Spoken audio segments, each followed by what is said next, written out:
tribute to tuna was produced not only in honor of the men who forged an industry from the sea, using cane poles, their bare hands, guts, and determination, but in honor of the magnificent fish they chased, the tuna.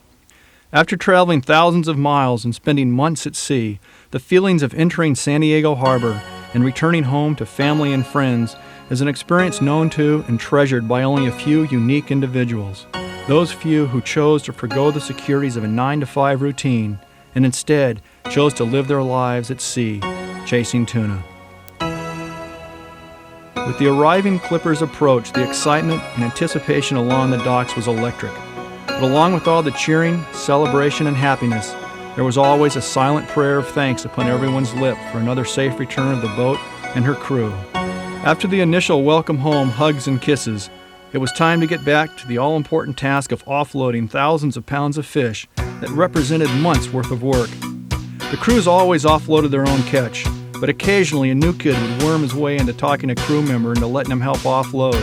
And if he was real persistent and was always there to meet the boat every trip after trip, worked his butt off and then got real lucky, after a couple of years the old man might just let him ride as a quarter-share apprentice. The initial step in the canning process was removing the fish from the refrigerated wells.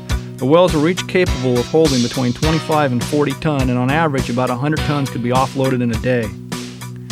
The fish were hoisted up and then dumped into the saltwater sloughs which ran along the docks and led directly to the cannery. The fish were then inspected, graded, and weighed before being transferred into saltwater thawing bins where they were slowly brought back to temperature. Once thawed, the fish were washed and the innards were removed and then sent to the reduction plant to be processed into pet food and fertilizer. No part of the fish was thrown out or wasted. To ensure proper cooking times, the tuna were inspected and racked according to their size and weight. Cooking times ranged anywhere from 1 to 10 hours at a preheated and precisely controlled and maintained temperature of 218 degrees Fahrenheit. Each giant individual oven or cooker was capable of handling over 8,000 pounds of fish at a time. Once the initial cooking was completed, the steaming hot racks were then rolled from the cookers and left overnight in giant cooling rooms. Once cooled, the fish were then conveyed along seemingly endless rows of cleaning tables, where each fish was hand-cleaned and individually scraped, leaving only the choice loins and tender white meat for packing. Here the heads, skin, bones, and dark meat were removed and consigned to the reduction plant for processing. The prime loins were then prepared for the chopper, or what was called the guillotine, where the meat was cut up and prepared for chunk-style packing. The tuna was then hand-inspected for texture and quality prior to being placed into cans. The cans were then checked for weight and again hand-tested before a natural vegetable oil was added to help preserve the delicate taste and texture of the fish. Cans were then conveyed along in single file to be automatically capped and sealed at a rate of 5 cans per second.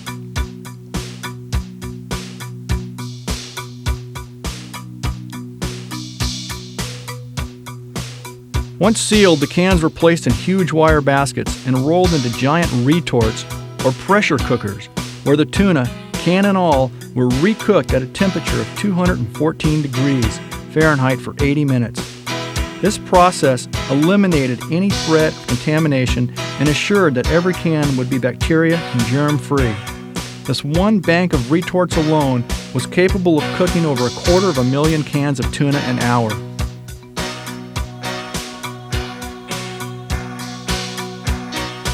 After an overnight cooling, the cans were given a final inspection, weighed, checked for proper vacuum, and then dumped into the unscrambler, where they were gravity-fed into a labeling machine. Once labeled, the cans were then stacked into rows of 4 and automatically fed into the final packing and shipping cases at a rate of over 480 cans per minute. This single cannery, when operating at full capacity, could process on average 350,000 pounds of fish per day, which amounted to close to 700,000 cans of tuna every 24 hours. During the industry's peak years of the late 1940s and early 50s, there were 22 canneries operating full-time on American soil. Today, the last remaining cannery in the United States has been sold to developers and is slated for closure. The San Diego-based tuna industry was founded in 1903 and reached its peak in the early 1950s when a total of 275 tuna clippers were operating out of San Diego. The ultra-modern bait boats of the 50s represented state-of-the-art in marine engineering and cost upwards of $500,000 apiece. Many of these wooden boats were originally built for the Navy, as supply transport boats for the troops fighting in the Pacific during the Second World War and were known as YPs. After the war ended, they were sold as used surplus and were quickly and easily converted into bait boats. Ranging anywhere from 70 to 150 feet in length, powered with up to an 800 horsepower single diesel-driven Atlas or Union main, these clippers were the pride of the fleet and home to the men who spent months at sea fishing the Pacific. Preparation for the trip was carefully planned down to the last detail. Specially harvested, hand-cut Japanese cane was imported for use as lift poles because of its unique quality of being both incredibly strong while remaining light and flexible. Over 4 tons of rock salt were loaded aboard to create the brine. Over 50,000 gallons of diesel fuel and 4,000 gallons of fresh water were taken aboard. Water makers hadn't even been invented yet, so the boats had to rely on coastal wells and island springs for resupply. For example, at Cocos, which was known as a good water island, they towed the bait skiff under the waterfalls, let it fill up, and then tow it back to the clipper where the fresh water would be pumped aboard. Everything from medical supplies and movies to the crew's personal gear had to be planned out, brought aboard, checked, and then securely stored. For the crew of 12, the clipper would become home and the only safe refuge they know for the next 3 to 4 months. Venturing into the unknown, with no guarantees of success or even a safe return, it's a rare individual that chose to make his living at sea. Yet even though men have been doing so since the beginning of time, it's never easy bidding farewell to loved ones. The first order of business after departing San Diego was to find bait off the inner banks and shallows along the Mexican and Central American coast in places like Banderas Bay. Without the use of scanning sonars and high-tech electrical gear, the men of the 50s used knowledge that had been passed down from generation to generation. Relying on their own abilities, experience, and instinct, they knew how to read the water, read the birds to find out not only where the bait was, but the tuna as well. The clippers all carried their own speedboat, bait skiff, rowing skiff, net, and gear for making bait. The best bait was usually made at night, as it still is today. With over an acre of net to lay, the tides, currents, and an innate ability to read in which direction the bait was working were all critical factors in making a successful set. When the signal was given, the skiff was released and the net was laid out as the speedboat made the wrap and encircled the bait. Lead weights were used to hold down the bottom of the net, while cork floats were utilized to hold the upper portion above the surface. When set, a lampara looks somewhat like a corral with large sections on the outside and a fine half-inch mesh in the middle known as a sack. Once set, the speedboat would tie the skiff off and keep a constant upcurrent pull on it to prevent the skiff from drifting down into the net and causing it to collapse. The net was then hauled back by hand into the skiff and stacked in preparation for the next set. The bait would always settle to the deepest part of the net and would sometimes take over an hour of hauling before they even knew if there'd been a successful wrap. With the ability to hold over 6,000 scoops, dozens of sets had to be made before a boat was plugged. With a successful wrap, the slow, delicate process of transferring the bait from the net to the boat began. Even though thousands of passes were made, every man that handled the bait did so with the utmost care. Each scoop was only filled to about a third of its capacity to avoid crushing and injuring the baits in the bottom of the scoop. The bait of choice was called anchoveta and was treasured for its hardy resilience and its ability to stay strong and healthy in the wells. Anchoveta are a deep-bellied brown bait, similar in characteristics to cavieta, only much smaller, averaging about 3 to 5 inches in length. Unlike anchovies or sardine, which often roll when transferred from their native habitat into warmer waters, anchoveta could easily withstand drastic changes in water temperature. In radio contact with a very select group of about 6 or 7 code boats, the skipper would get the latest information about an area, decide where he wanted to start fishing, and then lay down a course. With thousands of square miles of ocean, your code group was your lifeblood to success. A man's word was his honor, and code groups were held as sacredly as any religion. Instructions were relayed from the bridge to the engine room, where the chief engineer had full control over the machinery. Inline exposed rocker arms were standard built, primarily for their maintenance. Without sophisticated sat-nav technology and equipment, the skipper, like those who sailed the seas before him, relied on his sextant, the sun and the heavens, for precise navigation. Thin-walled and evenly tapered, extremely strong yet very flexible cane was needed to make lift poles. Therefore, only the finest, hand-selected northern Japanese cane was imported for the fleet by Taniguchi's. because only cane hardy enough to withstand the cold weather and extreme wind conditions of Japan's northern mountainous region had all the characteristics demanded of a good pole. Identical one-pole heavy sets could be snapped together with a pigtail, creating a two-pole set. Additional lines could also be spun into the theata, instantly creating 3- and 4-pole sets. Garwoods or Jap stars were the baits of choice, and each crewman made his own squids by wrapping 4/0 and 16/0 lead-headed, forged barbless hooks with white chicken feathers, tied securely in place with wax linen, and then covered with drumskin. Each guy had his own personal way of doing it and had his own personal touch to his squids.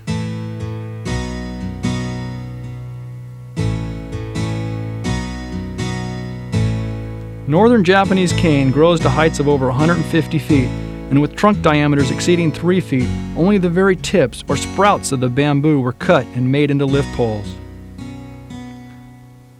The rough edges around the nodes were carefully filed down to keep your hands from getting torn up. Good poles were hard to come by, but until 1974, when skipper Herb Gale on the Dorsey introduced the first fiberglass lift poles, nothing could beat the even taper, flex, and strength of a good Japanese cane pole. Well-balanced nutritional meals were a must aboard ship. They were an integral part of the crew's daily routine, and everybody knows nothing hits the spot like a good old-fashioned steaming hot meal. Well, almost a hot meal. While the crew enjoys their gourmet dining, we're going to take a short break for a word from our sponsor, but we'll be right back with some of the most incredible lift pole footage ever filmed, so stay tuned. And here is the prize of the fisherman, ready to become the most versatile performer in your kitchen. Which will it be, chunk style or solid pack? Which will it be?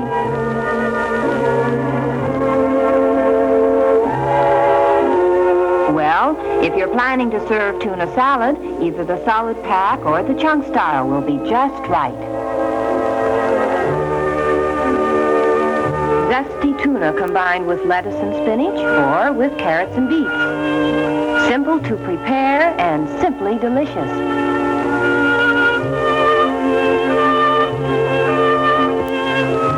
So is this tomato surprise, stuffed with tidbits of tuna and celery or green peppers.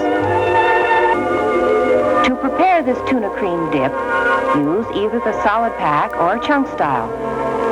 Most people prefer the chunk style combined with a little sour cream, horseradish, and onion salt. And for the party on the patio, or for that picnic in the park, don't forget the barbecued style of tuna dishes. The whole sandwich can be wrapped in foil and grilled, or the meat itself can be sizzled to a golden brown. And tuna is now available in a dietetic pack, prepared and canned under the most rigorous scientific control. And of course, strained tuna in special baby packs is considered highly beneficial for infant feeding. And what mother doesn't always insist on giving her baby only the best in nourishing food for healthy bodybuilding?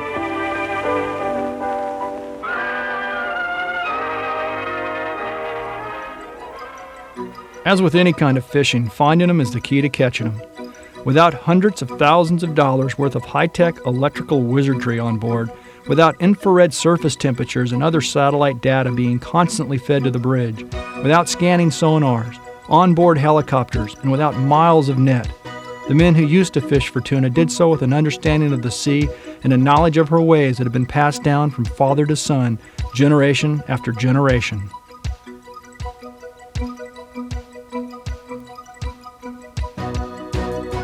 When the first fish were spotted, a chum line was laid as anchoveta were brailed off the corner.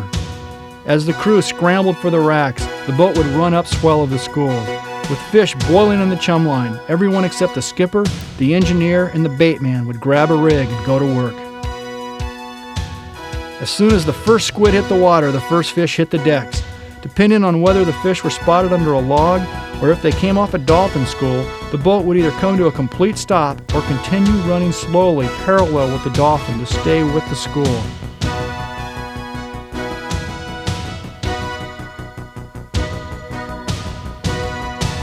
Live bait was the key to keeping the school with the boat. Unlike fishing conventional rod and reels, few fish like these 20 to 30 pounders were ever lost after being hooked. The fact that so few fish were ever hooked and lost added greatly in helping to keep the fish with the boat.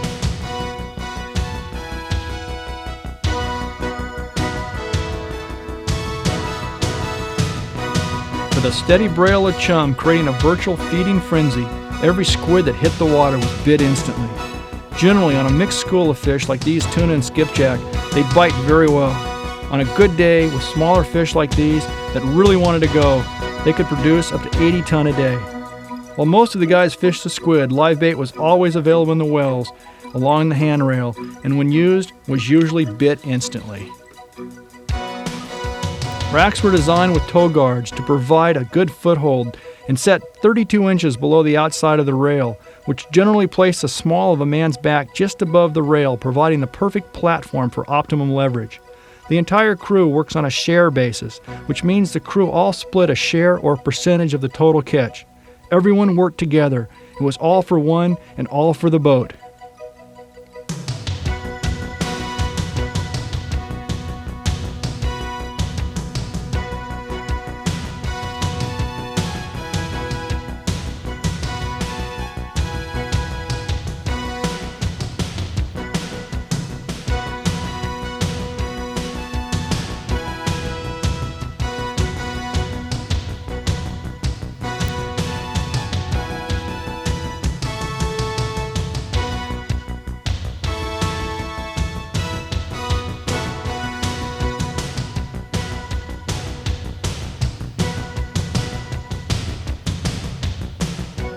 After about 3 hours, the school of spinner dolphin that the fish were originally spotted under moved in closer to the boat and can be seen only yards off the rail in this incredible and extremely rare footage.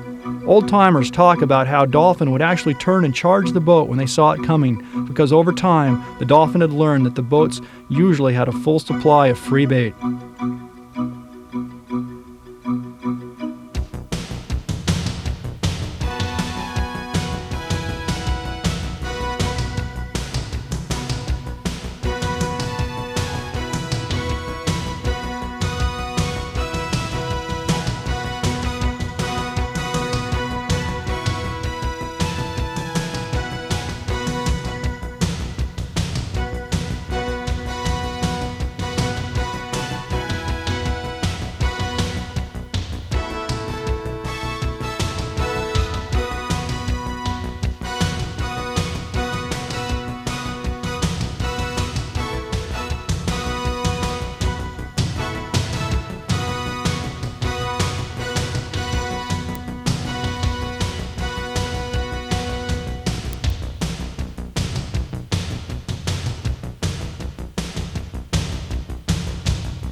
The decks were able to hold about 30 ton before the fish had to be passed into the wells. On this stop, after about 10 continuous hours of fishing, the bite finally slowed down and eventually shut off.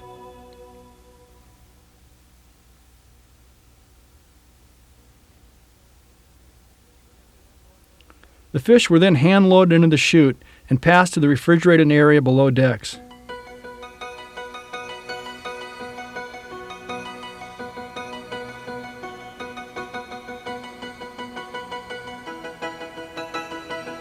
Once the fish had been passed, they were then hand-fed into the wells. It was then up to the chief engineer to make certain that the freezing was done just right.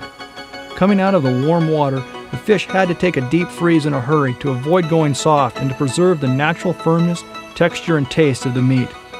The compressors and refrigeration equipment, or ice machines as they were commonly referred to, were all carefully and constantly controlled and monitored by the chief, who was fondly and often referred to once the fish were on board as the banker. Rock salt was mixed into the wells. This enabled the chief to keep the water temperatures down to around 10 degrees, freezing the fish without freezing the water and dehydrating the meat. To test the wells for salinity, before salinity gauges were designed, the chief would simply throw a potato into the well. If the potato sank, there wasn't enough salt and more was added. If the potato floats, there was enough salt and he'd leave it alone. However, after working as far south as the 14-fathom spot off Peru, and only finding and being able to pick at school-sized fish for weeks on end, the skipper decided to take a chance and make the long run out to the Galapagos. Located right on the equator, it's here at these islands that for centuries, the deep-running, cold Humboldt currents from the Antarctic have been forced upwards where they meet the warm waters of the Gulf Stream to create the most nutrient-rich waters in the world. Once they reach the Galapagos, all eyes scan the horizon looking for any signs of life, bird schools or logs. When the masked man spotted another huge school of dolphin, the boat swung around and started running parallel with the school, with all men waiting, anticipating, hoping that some big tuna would show from underneath the dolphin. All eyes are glued to the area of water immediately surrounding the school, praying that the school's holding and the fish will show.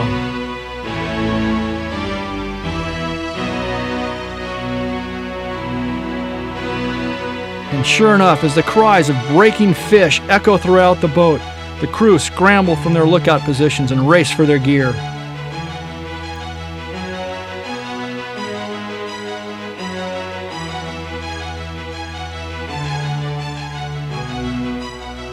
These Galapagos tuna were spotted as they broke from underneath the dolphin and started working some bait just outside the school. As the men continued descending from the upper decks, the boat raced to get ahead of the fish and upswell the feeding tuna. From high above, the masked man could see a huge color spot of fish as the crew scrambled into the racks.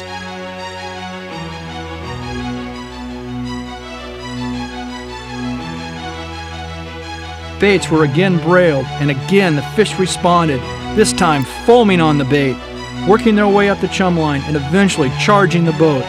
Thousands of fish streaking everywhere, eating everything in sight. This time, it wasn't just the little school-sized fish, but these were the ones they'd been looking for. The first tuna were in the 30 to 40 pound class, but it didn't take long for the larger fish to move in and push the smaller fish off the bait. In a mixed school like this, the men were quick to snap into 2-pole sets, and it pays off as bigger and bigger fish continue to move in and dominate the bite. 100-pound plus tuna are now everywhere.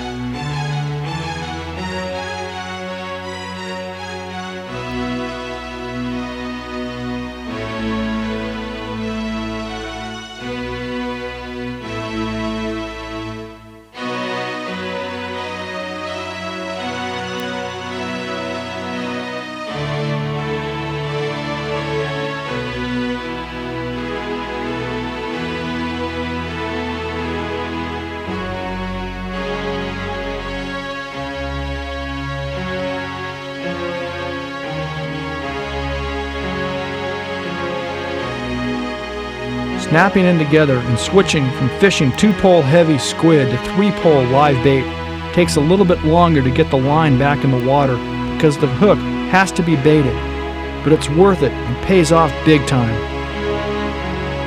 Because as soon as the bait hits the water, another huge cow explodes right on the spot. 100, 200, 300-pound tuna crash in the corner. It simply doesn't get any better than this. This is what fishing tuna from the racks was all about.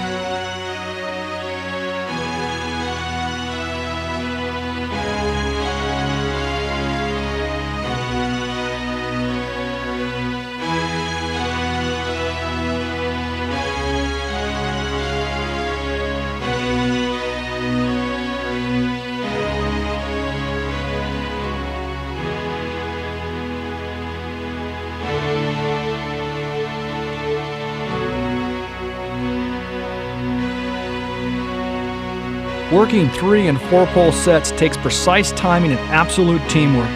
With fish this powerful and strong, if the team is only a split second late in responding to the bite, what could have been a clean lift assisted by the forward momentum of the fish as it charged upwards toward the boat could turn into a gut-wrenching, back-breaking eternity if the fish gets his head down and pointing away from the boat.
No one could have asked for a better ending to months at sea, thousands of miles beneath the keel and endless hours of looking, than by finding a school that produced like this one.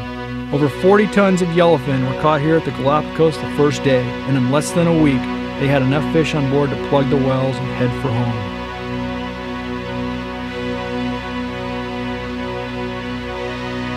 With the fish all securely packed into the wells, it's time to clean up and scrub down. With several hundred tons of fish aboard, the boat will ride extremely low in the water the entire time up the line to San Diego. But to the crew, having her decks awash will only serve as a constant reminder that they have once again been blessed, and the sea has once again been kind enough to grace them with a generous portion of her bounty.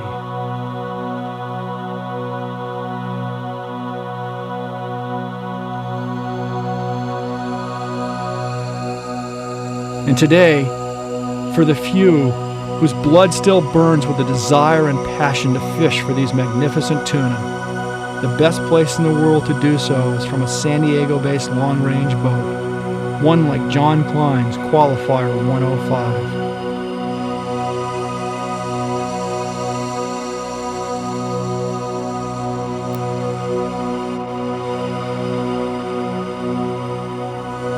The attitudes of today's skippers aren't based on a mentality of tonnage, but rather on one of admiration and respect for the sea and all her gifts, creating an atmosphere on board where every fisherman and every single fish caught is important, where the incredible experience of fishing tuna becomes one of those rare moments in life, so special and so personal that it burns itself into your memory and will live forever within your soul. A time to be treasured always and shared with loved ones for generations to come. Just like the memories that live within the hearts of the men who fished for tuna before us. Just like the men who once fished from the racks.